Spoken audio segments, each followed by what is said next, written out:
This is the reading of Genesis chapter 26 from the Life Application Study Bible, New International Version. Now there was a famine in the land, besides the previous famine in Abraham's time, and Isaac went to Abimelech, king of the Philistines, in Gerar. The Lord appeared to Isaac and said, "Do not go down to Egypt. Live in the land where I tell you to live. Stay in this land for a while, and I will be with you and will bless you. For to you and your descendants I will give all these lands, and will confirm the oath I swore to your father Abraham. I will make your descendants as numerous as the stars in the sky, and will give them all these lands, and through your offspring all nations on earth will be blessed. Because Abraham obeyed me and did everything I required of him, keeping my commandments, my decrees, and my instructions." So Isaac stayed in Gerar. When the men of that place asked him about his wife, he said, "She is my sister," because he was afraid to say, "She is my wife." He thought the men of this place might kill me on account of Rebekah, because she is beautiful.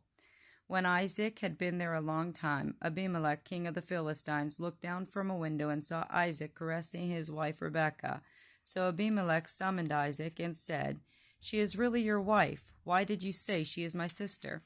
Isaac answered him, "Because I thought I might lose my life on account of her." Then Abimelech said, "What is this you have done to us? One of the men might well have slept with your wife, and you would have brought guilt upon us." So Abimelech gave orders to all the people, "Anyone who harms this man or his wife shall surely be set to death." Isaac planted crops in the land, and the same year reaped 100-fold, because the Lord blessed him. The man became rich, and his wealth continued to grow until he became very wealthy. He had so many flocks and herds and servants that the Philistines envied him. So all of the wells that his father's servants had dug in the time of his father Abraham, the Philistines stopped up, filling them with earth. Then Abimelech said to Isaac, "Move away from us. You have become too powerful for us." So Isaac moved away from there and encamped in the valley of Gerar, where he settled. Isaac reopened the wells that had been dug in the time of his father Abraham, which the Philistines had stopped up after Abraham died, and he gave them the same names his father had given them. Isaac's servant dug in the valley and discovered a well of fresh water there. But the herders of Gerar quarreled with those of Isaac and said, "The water is ours." So he named the well Esek, because they disputed with him. Then they dug another well, but they quarreled over that one also, so he named it Sitnah. He moved on from there and dug another well, and no one quarreled over it. He named it Rehoboth, saying, "Now the Lord has given us room, and we will flourish in this land." From there he went up to Beersheba.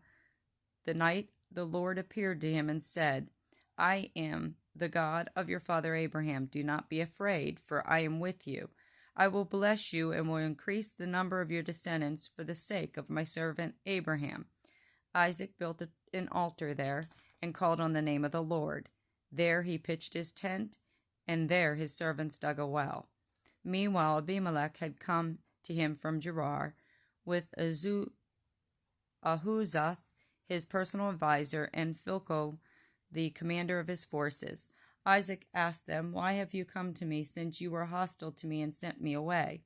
They answered, "We saw clearly that the Lord was with you, so we said, there ought to be a sworn agreement between us and you.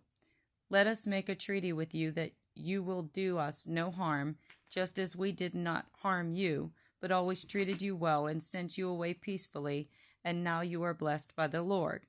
Isaac then made a feast for them, and they ate and drank. Early the next morning the men swore an oath to each other.